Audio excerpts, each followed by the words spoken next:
Estamos hoy Catherine Oliveira y Elizabeth Guerra y les venimos a hablar de la salud mental como tema fundamental en nuestra vida. La Organización Mundial de la Salud la define como un estado de bienestar en el que el individuo es consciente de sus propias capacidades, puede afrontar las situaciones medianamente normales de la vida e incluso trabajar de forma fructífera y hacer aportaciones a su propia comunidad. Ahora, este tema es muy importante porque la salud mental es parte de nuestra salud física. Sin salud mental no hay salud, Kat.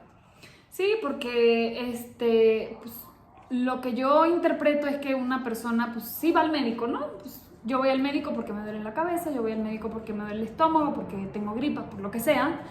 Y pues lo ves normal, porque tienes algún padecimiento, vas, te mandan un medicamento y te curas. ¿Y qué pasa cuando ese procedimiento no puede ser tan sencillo porque pues, no viene de tu cuerpo? No es una señal que te está dando tu cuerpo porque pues, algo está pasando internamente, sino está pasando en tu cabeza. Entonces tenemos todavía como ese tabú en el tema de la salud mental. Tenemos un tabú todavía con el tema de ir al psicólogo, porque popularmente se dice que al psicólogo van los locos. O tenemos un tabú con ir al psiquiatra, porque el psiquiatra nos medica, pero no nos medica para un dolor estomacal, nos medica porque tenemos un trastorno, porque necesitamos un medicamento para una ayuda extra en cuanto a algún padecimiento mental, y eso todavía lo vemos como algo que no es posible. O sea, no existe la posibilidad de que también tratemos nuestra salud mental así como tratamos la salud física. Básicamente, creo que es un tema que está muy estigmatizado. Finalmente no nos damos cuenta o no somos conscientes que la salud mental no es solo la ausencia de un trastorno mental, porque no necesariamente tienes que tener depresión o ser esquizofrénico, ¿sabes? Hay, pues digamos, alteraciones de la salud mental que no necesariamente hoy son un trastorno, pero que si no se les da la atención debida, pues entonces se convierten en un trastorno. Claro, entonces, porque es muy sencillo, pues, digamos como resumirlo en que pues, no es necesariamente un trastorno, porque tú puedes buscar ayuda psicológica para algo tan sencillo como que te ayuden a organizar tus ideas. O sea, algo tan sencillo como, ¿sabes qué? Es que no sé qué hacer, mis hijos, mi esposo, la casa, el trabajo, N cantidad de cosas que tenemos en la vida diaria, y que es más simple cuando alguien con pues, otro tipo de conocimientos nos ayuda a organizarlo y a que fluya de mejor manera. O sea, no necesariamente es un padecimiento. claro, y además, ¿sabes qué? Creo que hay que perderle el miedo a ir al psicólogo, como decías, o a ir al psiquiatra, porque si tú te sientes bien en tu mente, pues eso también tiene un efecto en tu cuerpo, y entonces también tiene un efecto en tu trabajo, en tus relaciones familiares, en las relaciones con tus amigos. Entonces, bueno, ahora otro tema que te quiero contar es un poquito... hay una encuesta de epidemiología psiquiátrica en la que se reconocen algunos trastornos pues como más relevantes, o los que han mostrado más vigencia actualmente, ¿no? Y no podemos dejar de hablar de los trastornos de ansiedad. La ansiedad, y acompañada incluso de los trastornos de depresión, ha cobrado una gran importancia, no solo por el tema de la pandemia, sino en general. Pues estamos ansiosos por publicar cosas que nos hagan ver como exitosos en las redes.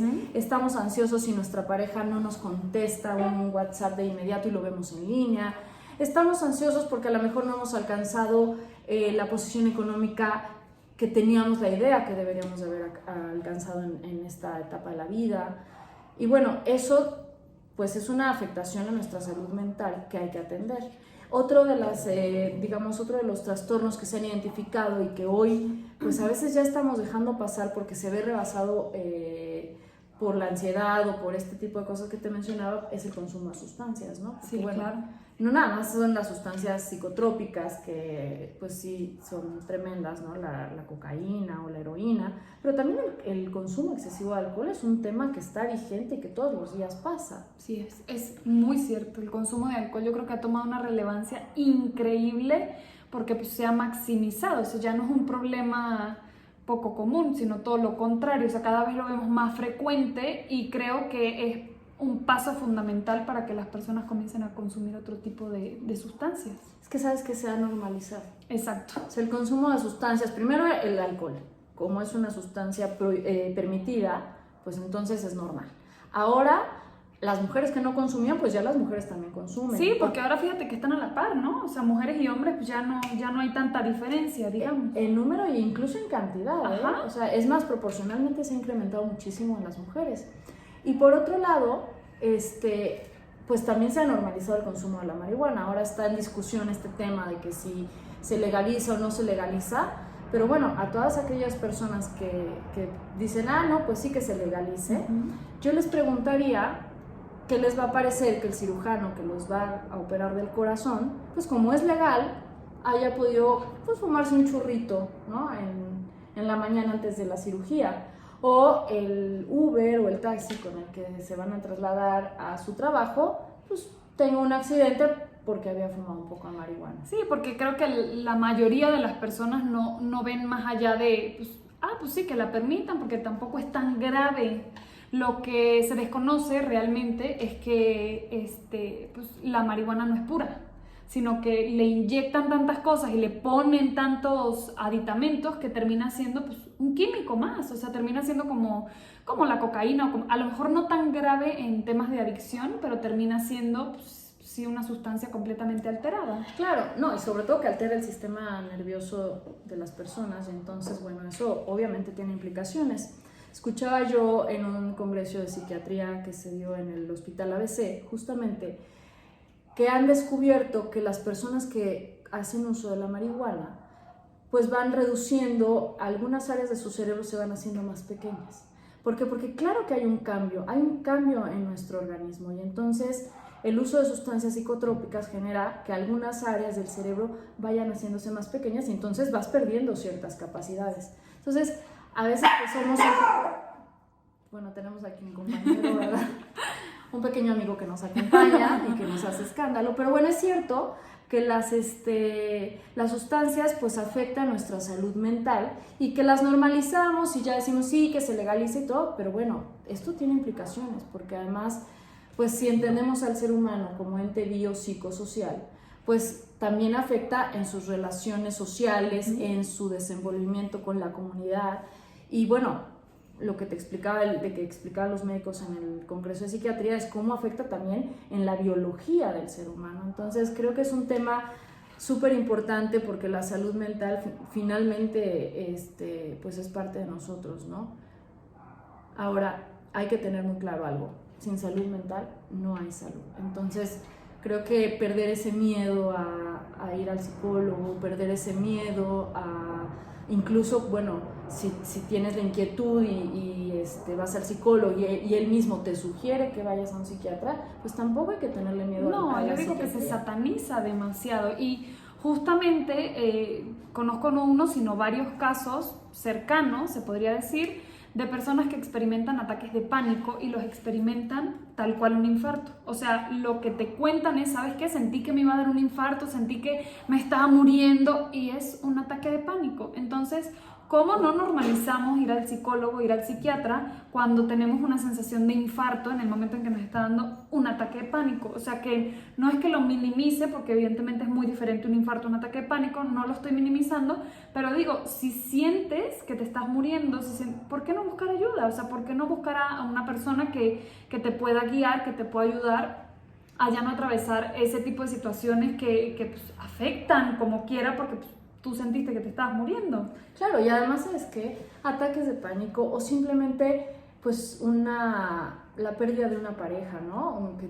Un divorcio o un noviazgo que termina, pues también es una situación que afecta a nuestra psique, que a lo mejor no necesariamente es que te vas a quedar 8 meses sin salir de tu casa deprimido y llorando, pero bueno, hay una afectación, una alteración en tu estado normal y entonces, bueno, qué mejor que tener un acompañamiento para este tipo de cosas. Ahora, un tema que me parece sumamente importante es que las enfermedades médicas, por ejemplo, y cualquiera, pero por ejemplo el cáncer o pues las enfermedades cardiovasculares, pues se ha demostrado que tienen un peor pronóstico cuando el individuo o el paciente no goza de buena salud mental. Entonces, no es lo mismo la forma en que enfrentas una enfermedad cuando tú estás pleno en tu salud mental o cuando estás saludable, digamos, que cuando no lo estás. Entonces, además del peor pronóstico, también hay un incremento de morbilidad, entonces pues hay otras afecciones, hay una mala adherencia terapéutica porque a lo mejor el paciente con determinada patología médica pues no sigue el tratamiento o se le olvida porque está pues tan preocupado por otras situaciones, entonces no hay una correcta adherencia terapéutica, también hay un aumento en la discapacidad y obviamente la calidad de vida, o sea, se disminuye la calidad de vida y lo peor de todo es que la sobrevida ante ciertos padecimientos médicos se ve directamente afectada cuando el paciente no goza de salud mental. Sí, claro, y justamente algo importante es que no es tarde, o sea, nunca es tarde. Si te diagnostican una enfermedad y definitivamente antes de tú nunca buscaste esa ayuda, tú nunca quisiste pues tomar terapia o hacer algo para tú poder manejar esas herramientas que tienes como ser humano para enfrentar ciertas situaciones, pues yo creo que una vez que te diagnostican una enfermedad es un buen momento para decidir hacerlo y para decidir afrontarlo de manera diferente, ¿no? Claro, y además te voy a decir una cosa, fíjate que es cierto que hay que trabajar en la salud mental, pero el paso anterior a ello es promoverla, que es un poquito el objetivo de este video, porque pues hay que promoverla desde el punto de vista de perderle el miedo, de perder el miedo a reconocer que no gozamos de plena salud mental, y hay que perder el miedo a acudir a los profesionales y hay que perder el miedo incluso a decirle a nuestros amigos o a nuestros familiares cómo nos sentimos. Hay que perderle el miedo también a entrenarnos con psicoeducación. Entonces, creo que el tema de promoverla es fundamental y actualmente pues hasta ahora se había hecho poco trabajo desde mi punto de vista en las políticas públicas, pero recientemente con la aprobación de la NOM 035, que ya tiene pues unos meses o un poquito más aprobada, pero que apenas en este mes de octubre pues digamos que se vuelve obligatoria para las empresas, entonces se ponen los reflectores a la salud mental. Quiere decir que bueno, el gobierno finalmente está viendo que hay una problemática en crecimiento y que además, bueno, la pregunta sería aquí si somos un país preparado para atender a los pacientes psiquiátricos. A mí me parece que no.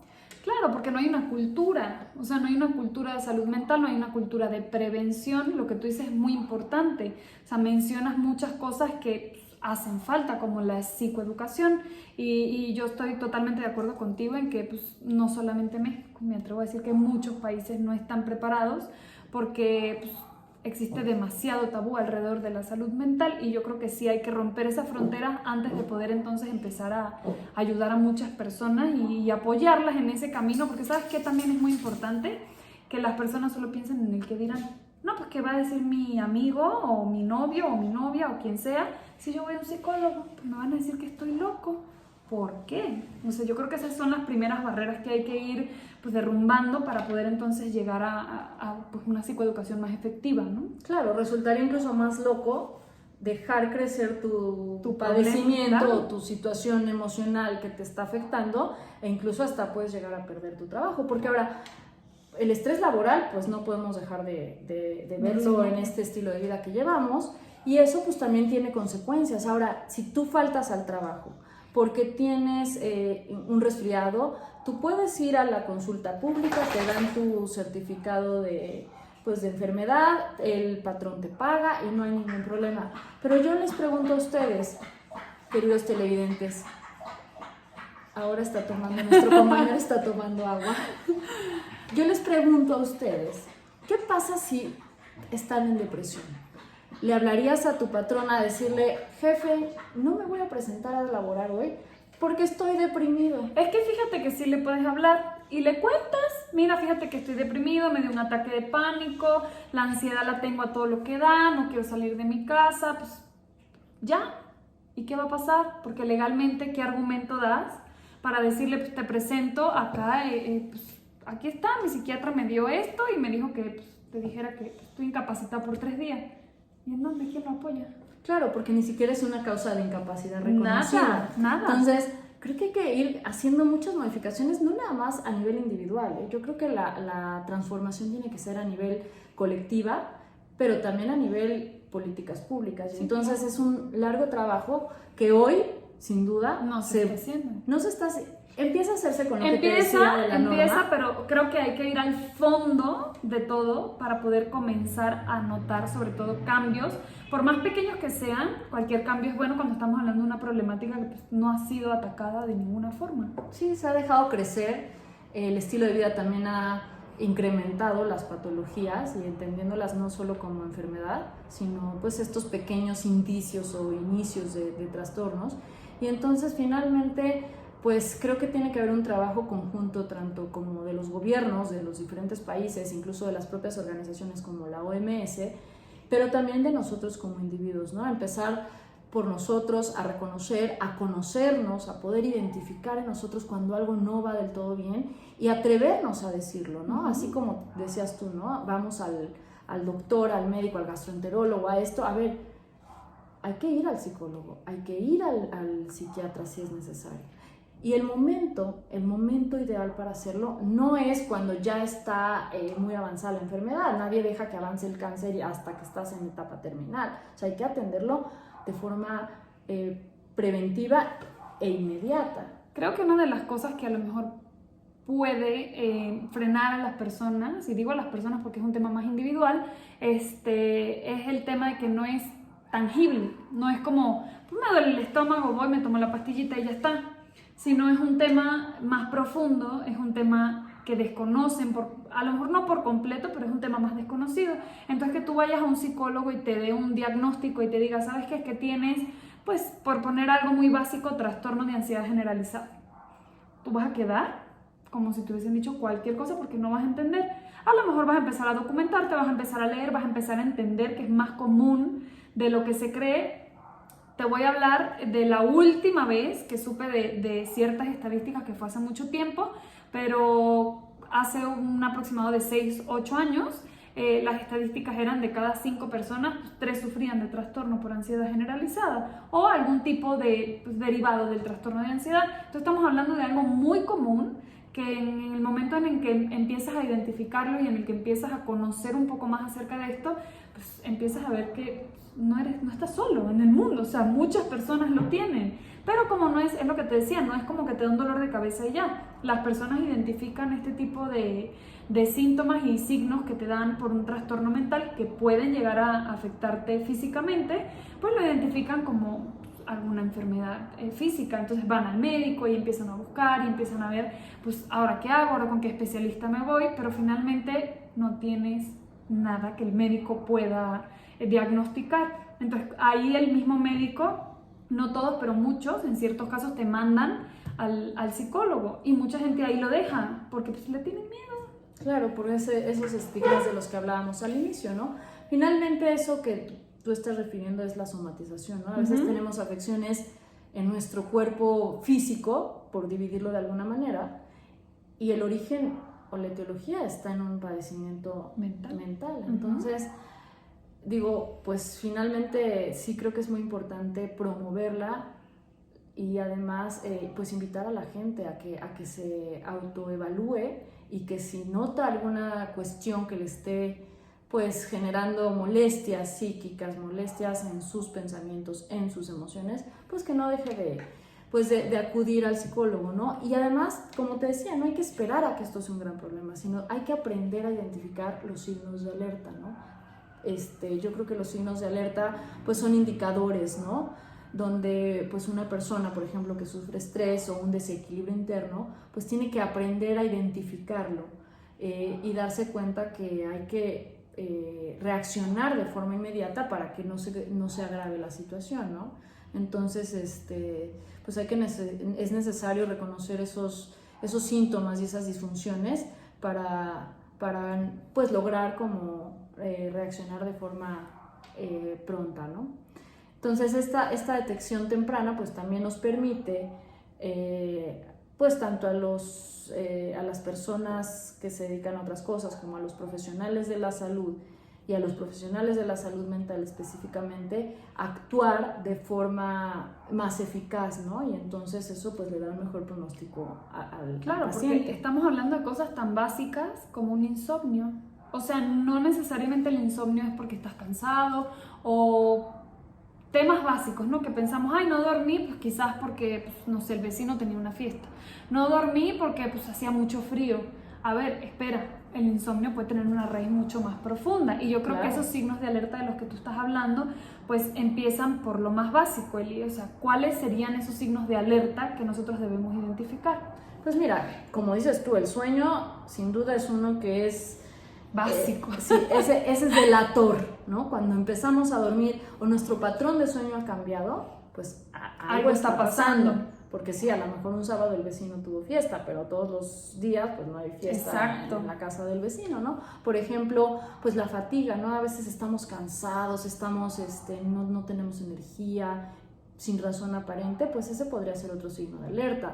O por ejemplo, cuando perdemos el apetito o nuestro apetito se incrementa de forma diferente a como venía sucediendo en el pasado y entonces pues ahí por algo estamos o teniendo más ansiedad por la comida o estamos perdiendo el apetito. Ahora, a veces también es muy evidente que nos ponemos irascibles, irritables, cualquier cosita nos molesta. Bueno, quiere decir que algo está pasando en nuestra mente. O por ejemplo, pues en nuestro trabajo o en nuestras actividades diarias pues funcionábamos de forma normal, nos podíamos concentrar y de pronto no nos concentramos y estamos distraídos y estamos dispersos. Bueno, eso también es otro indicador, ¿no? Entonces cuando nuestras actividades diarias se ven afectadas, inmediatamente hay que reaccionar. O por ejemplo también pues hay momentos en los que nos sentimos inseguros, en los que nos vemos al espejo y decimos me veo horrible o estoy gorda o, ¿sabes? Esa inseguridad también es un indicador de que algo está pasando, claro. Sí, claro. Entonces, bueno, finalmente hay muchos síntomas, ¿no? Y creo que sí es importante conocernos para que esos cambios los podamos identificar y podamos acudir a la asesoría de un profesional, ¿no? Finalmente, el ambiente en nuestra persona tiene un gran impacto porque, pues, sin duda, el estilo de vida actual nos exige muchas cosas, ¿no? Hay tensiones conflictivas que nos pueden generar un quiebre en los mecanismos adaptativos y entonces, pues, eso nos genera un desequilibrio emocional. Claro, por supuesto. Y ahora, si nos sucede eso, pues, ¿qué hacemos? O sea, si nos sucede un desequilibrio o algo se sale, digamos, de lo normal, ¿qué podemos hacer como individuos, ¿no? O sea, ya quitando esa responsabilidad de un profesional, ¿qué podemos hacer? Pues mira, hay algunas técnicas de afrontamiento que se pueden llevar a cabo, ¿no? Y algunas que funcionan en algún momento, no necesariamente funcionan siempre, incluso aunque se trate de la misma persona, claro, ¿no? O algunas que funcionan para un tipo de problema no necesariamente funcionan para otro.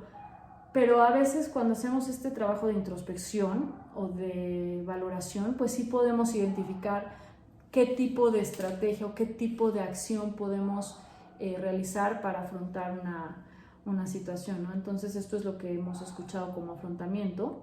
Y dentro de este afrontamiento, por ejemplo, hoy son muy sonadas las técnicas de relajación que funcionan muy bien para una gran cantidad de situaciones que afectan nuestra mente o nuestras emociones. Y a veces no tienen que ser ni siquiera cuestiones complicadas o muy sofisticadas, ¿no? A veces una simple respiración diafragmática, que es una respiración profunda donde inhalas, exhalas con ciertas pausas o con cierto tiempo de forma concentrada, pero simple, digamos, eso pues favorece tu equilibrio y te ayuda a afrontar de mejor manera algunas situaciones. Claro, porque lo vemos simple, pero realmente estamos acostumbrados, aunque va a sonar un poco extraño, pues estamos acostumbrados a respirar mal. O sea, estamos acostumbrados a una respiración muy superficial y realmente es una respiración que no nos permite ese grado de relajación porque no lo estamos haciendo correctamente. O sea, sí hay técnicas que de hecho yo creo que hasta deben existir videos en donde puedas aprender una técnica tan básica como la diafragmática. Esa técnica de respiración es muy buena y es sencilla. O sea, yo creo que aquí lo importante en las técnicas de relajación es llegar a ese punto de práctica en donde pues, ya lo hagas inconsciente y ya lo repitas de manera constante o te sea más fácil llevar a cabo esta técnica para que realmente logres pues, una relajación real y que no sea una respiración medio improvisada, ¿no? Claro, sí, definitivamente es algo que hay que practicar. Y ahora, si una técnica no te funciona, pues hay que probar con otra, ¿no? Tampoco hay que casarse con la que nos recomienda la amiga o la hermana, ¿no? Simplemente, pues como les decía, ¿no? Finalmente algunas técnicas funcionan para unas situaciones o para algunas personas y algunas no. Entonces, bueno, finalmente todas estas estrategias, claro, no ahorita pues sería imposible hablar de todas las estrategias o técnicas de afrontamiento. Sí, son muchas. Son muchas y bueno, podríamos hacer incluso un programa completito para técnicas de afrontamiento, como es el caso. Entonces, bueno, pues creo que este tema de la salud mental y su importancia queda puesto en evidencia de una forma fundamental, ¿no? Incluso hay otros temas elementales que están relacionados con la salud mental, por ejemplo, el autoconcepto. Sí, es un tema muy, muy, muy importante. Es definido el autoconcepto como la percepción que tiene un individuo sobre sí mismo. Está basado en las experiencias individuales, no solo individuales, como comentabas tú, somos seres biopsicosociales, experiencias individuales y sociales, y en las atribuciones que otorgamos a nuestra propia conducta. Esto incluye actitudes, sentimientos, apariencias, aceptación social y capacidades cognitivas. Lo vemos como un concepto, digamos, relativamente sencillo, pero la verdad es que si lo vemos a fondo es muy profundo. Y otro concepto que va de la mano con esto del autoconcepto es el autoestima. El autoestima está definida como la dimensión evaluativa del autoconcepto en la que una persona se autoevalúa en una escala que varía de lo positivo a lo negativo. Es decir, el autoconcepto es más, digamos, externo o digamos que pues es como esa manera en la que nos ven otras personas y la autoestima sería más bien una escala de valoración que nosotros nos damos. Entonces, imagínate que justamente tú como individuo o yo como individuo tengamos una disfunción allí, ¿no? En el autoestima o en el autoconcepto, que son tan importantes pues dentro de la salud mental, ¿no? Sí, finalmente ahora se escucha hablar de la autoestima, pero no sé si necesariamente, aunque la gente la empieza a mencionar, no sé si necesariamente comprenden lo que implica y la trascendencia que tiene en su persona y en la comunidad, ¿no? Porque obviamente cuando tenemos una autoestima adecuada y nos vemos pues sin estos aspectos que pudieran ser negativos y nos reconocemos con todas nuestras virtudes y le damos un valor a todo eso, pues nos permite funcionar de mejor forma. Es que también tocaste un punto muy importante, hablas de lo positivo. Lo más difícil, cuando tú le preguntas a cualquier persona, ¿qué percepción tienes de ti? Esa persona te va a contestar todo lo negativo. O sea, y es una regla general. A lo mejor hay sus excepciones, como toda regla tiene su excepción, pero la mayoría de las personas te van a contestar con lo negativo porque nos cuesta muchísimo esa autovaloración, porque nos cuesta muchísimo dejar a un lado el que dirán. O sea, nosotros inmediatamente en automático pensamos es que van a pensar que tengo el ego, pero pues hasta el cielo. Cuando no necesariamente, simplemente haces una evaluación pues de lo bueno y lo malo que tienes como persona y pues eres capaz de reconocerlo. Yo personalmente siento que eso no está mal, sino todo lo contrario, o sea, es conocerte, es hacer esa evaluación y esa autocrítica para pues llegar a una conclusión tanto de lo bueno como de lo malo. Pero donde obviamente te reconozcas lo bueno, porque como decías tú, pasa que si pusiéramos aquí a un grupo de personas a describir sus defectos y sus virtudes, yo te puedo apostar que la mayoría encontraría todos sus defectos rapidísimo. Y cuando pensamos en nuestras virtudes, híjole, nos cuesta un poco más de trabajo por dos razones. Primero, porque quizá no les hemos dado la importancia que tienen. Y segundo, porque es cierto, nos da miedo decir lo positivo de nosotros, porque también tenemos miedo a que se nos califique de soberbios o de tener el ego elevado. Ahora, el tema del ego es otro tema muy interesante que no vamos a tratar ahora, pero creo que también está subvaluado. Digamos que ay, no hay que tener ego. No, el ego es parte del ser humano también. Claro, y es hasta cierto punto sano. O sea, ya cuando hablamos de un ego desfasado, pues sí estamos hablando de otra cosa muy, muy diferente, pero un ego en cierta forma de eso de... Exacto, y eso que hablas de reconocer tus virtudes, pues no es malo, todo lo contrario, es algo muy sano. Y creo que lo que es importante aquí rescatar es que tenemos que dejar a un lado ese qué dirán y ese es que la gente va a opinar. No, pues no, o sea, somos individuos y nos podemos reconocer aquellos aspectos buenos que se nos han dado, porque no, o sea, no tiene nada de malo. Claro, y no importa lo que digan los demás, lo más importante es lo que digamos exactamente. nosotros mismos. Y hay otro punto muy importante, si tú no te conoces, ¿cómo tú vas a conocer a otra persona? Porque aquí llegamos a un tema muy importante que es la empatía. Si nosotros no podemos reconocernos, reconocer nuestras virtudes, nuestros defectos, nuestras emociones, saber identificarlas, porque las emociones a veces suelen generar mucho conflicto, porque son más complicadas de lo que parece. O sea, no nada más sentimientos y emociones, pues amor, alegría, felicidad, no, pues hay un sinfín. Y en esto un ejercicio muy interesante es empezar a identificarlas y empezar como pues hasta un juego un poco de, ¿cómo se llama? Pues de mímica, ¿no? En la que tú intentas esto de representar ciertos sentimientos, cierta emoción, se dificulta mucho y se dificulta porque en realidad no las reconocemos todas, se nos vuelve muy complejo reconocerlas todas. Sí, ¿sabes qué pasa? Que sí creo que no se ha hecho un trabajo estructural en la psicoeducación, que creo que se tendría que hacer en todos los niveles, desde los niños, y entonces pues desafortunadamente como que este trabajo preventivo no se ha hecho, y hoy pues dadas las circunstancias es indispensable trabajar en el aspecto preventivo, pero ahora también en la intervención secundaria, en la intervención terciaria. Retomando un poquito la empatía, siento que es uno de los conceptos más importantes dentro de la salud mental y está definida como la capacidad única del ser humano de sentir la experiencia, necesidades, aspiraciones, frustraciones, angustias, alegrías, ansiedades, dolor, hambre y así una lista interminable de las demás personas como si fuesen nuestras.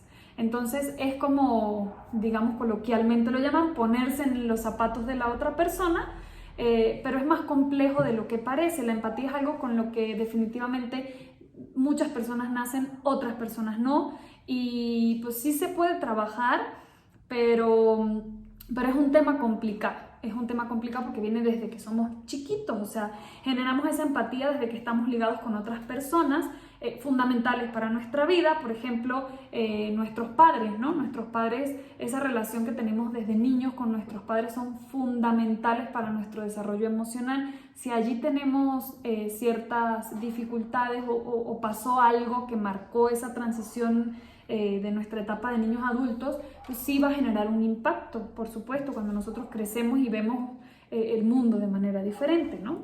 Mira, yo te quería comentar respecto de la empatía, pues digamos que coloquialmente, como dices, se refiere como ponerse en los zapatos del otro. Y bien decías tú, es algo que va más allá, es algo más complejo. No nada más hay que ponerse en los zapatos del otro, hay que actuar en consecuencia como si estuviéramos en los zapatos del otro. ¿Y a qué me refiero? No basta decir, no, pues sí te comprendo, sí entiendo cómo te sientes. No, hay que sentirlo, hay que vivirlo y hay que, así como lo haríamos con nosotros, ¿cómo ayudarías o qué harías por ti que pudieras hacer por esa otra persona, ¿no? Entonces, y este tema de la empatía creo que es esencial en la salud mental.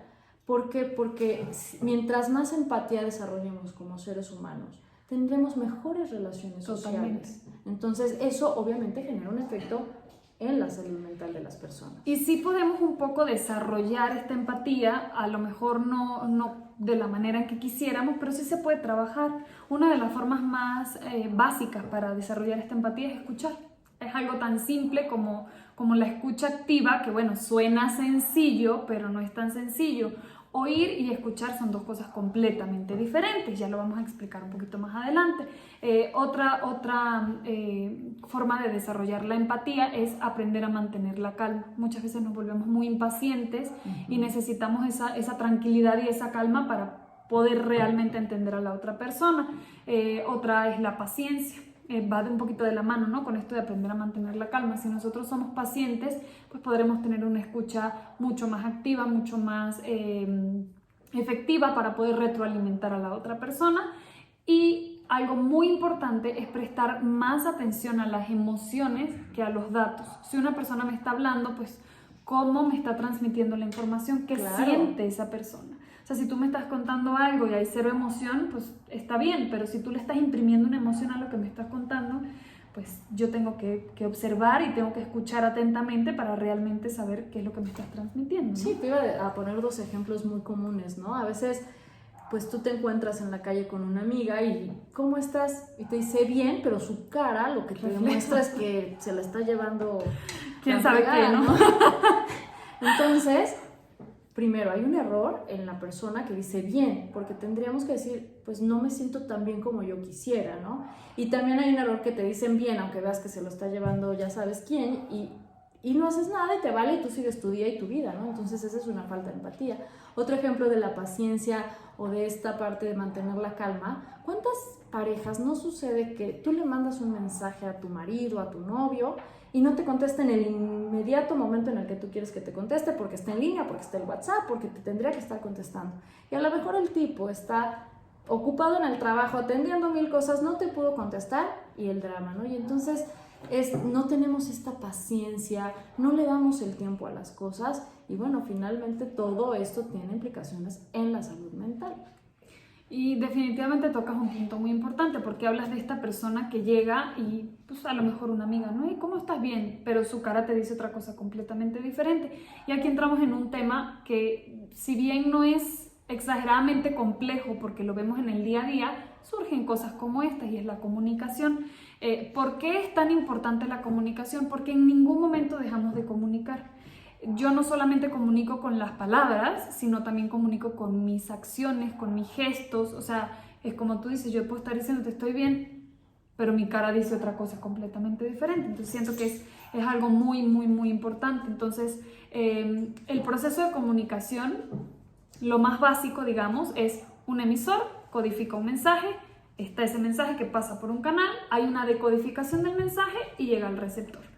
¿Qué puede suceder ahí? Que entre ruido en el mensaje, que haya algo que distorsione ese mensaje, pero ese es el proceso, digamos, más básico de la comunicación. ¿Qué sucede cuando la codificación de ese mensaje que yo estoy emitiendo pues no está bien? O sea, no te estoy diciendo nada con lo que te estoy intentando comunicar. O como bien dices, el tema de, pues le mando un mensaje a una persona, novio, amiga, llámalo como quieras, y esa persona no me contesta inmediatamente. Yo estoy interpretando algo que ni siquiera ha sucedido, entonces no hay un mensaje real. Claro, claro. Entonces, finalmente, pues la comunicación debe ser asertiva, precisa, y hay que perder el miedo a decir lo que sentimos, a decir lo que pensamos. Hay que pues ir por la vida un poquito más frontales, porque eso también nos va a permitir identificar de forma más inmediata nuestro malestar y el malestar de nuestros seres queridos, con los que sí quisiéramos tener esa empatía, pero también nos ayudaría que esas personas sean pues más transparentes en sus emociones, ¿no? Sí, que se comuniquen, digamos, de forma más efectiva. ¿Por qué hablamos de la comunicación? Porque es un proceso fundamental cuando nosotros hablamos de escucha activa, y la escucha activa es justamente uno de los conceptos más importantes dentro de todo este tema de la salud mental. La escucha activa la podemos definir como un esfuerzo físico y mental de querer escuchar con atención la totalidad del mensaje que se emite, tratando de interpretar el significado correcto del mismo a través del comunicado verbal y no verbal que realiza el emisor, e indicándole a través de la retroalimentación lo que creemos que estamos entendiendo. En palabras más simples, la escucha activa es realmente poner énfasis en eso que estamos escuchando, en cómo la persona está actuando cuando nos está emitiendo ese mensaje. Y algo muy importante es que cuando nosotros realmente escuchamos activamente, nosotros hacemos un parafraseo de esa información que acabamos de recibir y retroalimentamos a la persona. Entonces yo creo que eso es parte fundamental dentro de todo este tema de la salud mental. Claro, esa retroalimentación puede hacer una gran diferencia en las personas, ¿no? Entonces, pues no nada más es te oigo, es te escucho de forma empática y te retroalimento respecto a eso que me estás diciendo. Sí, porque otro aspecto, digamos, muy importante que se deriva de todo esto es que muchas veces minimizamos los problemas de otras personas o cómo esas personas lo están digiriendo de alguna forma y decimos, es que, ¿sabes qué? Un ejemplo básico y claro, es que se me murió mi perro y estoy en una depresión profunda. O sea, perdón, no tienes que minimizar un problema de ese tamaño porque a lo mejor para ti la muerte de una mascota es sumamente importante. Si yo no le doy relevancia porque a lo mejor a mí no me afecta igual, pues yo debo de ser empática y decir, ¿sabes qué? O sea, te escucho, quiero saber cómo te sientes y retroalimentar un poco eso que tú me estás diciendo es una forma de empatizar contigo y hacerte sentir un poco mejor, ¿no? Claro, mira, bien dice, ¿no? Percepción es realidad. Exacto. Entonces, pues el que lo está viviendo o el que lo está sufriendo, esa es su realidad. Exactamente. Y lo está sufriendo, aunque para nosotros pueda ser un tema irrelevante, ¿no? Claro, sí, es como cada persona pues es un mundo diferente, cada persona enfrenta de manera diferente, a cada persona le tocan situaciones de vida distintas y por supuesto que nos afectan distintos, o sea, no necesariamente un problema grave para alguien, pues para la otra persona tiene que ser de igual magnitud, sino que puede variar un poco, ¿no? Es así. Bien, Katy, pues mira, en esta noche, en este programa, tenemos un invitado especial. ¡Ajá! Para darle un poquito más de sentido a todos estos conceptos y estas cuestiones que les hemos platicado. Entonces les quiero presentar a nuestro invitado que se llama Juan. A ver, me voy a parar para que se siente acá. El afortunado en medio de nosotras.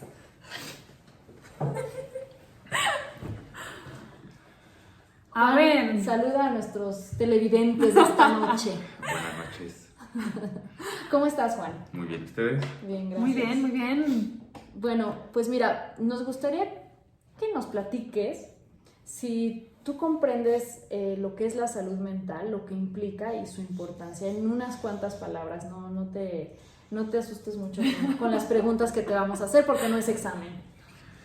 Pues sí comprendo que es salud mental, porque fíjate, te voy a contar que cuando tenía 26 años veía normal enojarse o tener estos picos de cambios de humor, hasta que te empiezas a dar cuenta que eso no está bien. No, hace rato mencionaban que empiezas no durmiendo bien, se empiezan a quejar de ti, no tienes una buena relación con los demás, y te empiezas a dar cuenta que hay algo mal que está en ti y que lo está provocando, y no puede ser que eso lo transmitas de manera diaria. Entonces te puedo especificar que salud mental es estar bien contigo y sentirte bien, y cuando te sientes mal también expresarlo. Sí, fíjate que justo lo que decíamos es, no todo el mundo está consciente de este tema, entonces yo quise empezar por ahí, porque bueno, siendo tú nuestro invitado de honor, pues es importante que también comprendas como esta parte, ¿no? Ahora, cuéntanos, hoy, ¿cómo ves tu salud mental? He trabajado muchísimo desde hace año y medio que empecé a ir al psiquiatra. Bueno, primero empecé con el psicólogo, después me fui con un psiquiatra. Pues he estado tratando de modificar pensamientos negativos hacia los positivos. Como bien mencionaban hace rato, siempre uno está viendo lo malo que tienes, pero los puedes atacar con pensamientos positivos. Entonces eso hace que mentalmente todo el tiempo estés un poco más relajado. En cierta forma, considero que te puedes dar cuenta cuando las cosas ya no están bien, en tu forma de ver las cosas. Si siempre estás pensando cosas malas que van a pasar, desde ahí yo vería que estás mal. Por ejemplo, me di cuenta que llegaba a imaginar cosas que no pasaban todavía y me envolvía en una bola de nieve. Por ejemplo,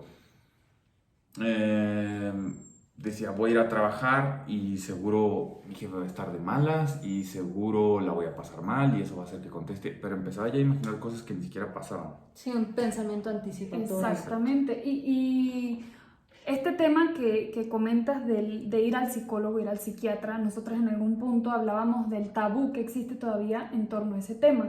Entonces, ¿para ti qué fue ir al psicólogo, ir al psiquiatra y controlar esa parte de, pues, es que qué van a decir de mí si les digo que voy al psicólogo, que voy al psiquiatra, van a pensar que estoy loco? ¿Lo viviste o no lo viviste?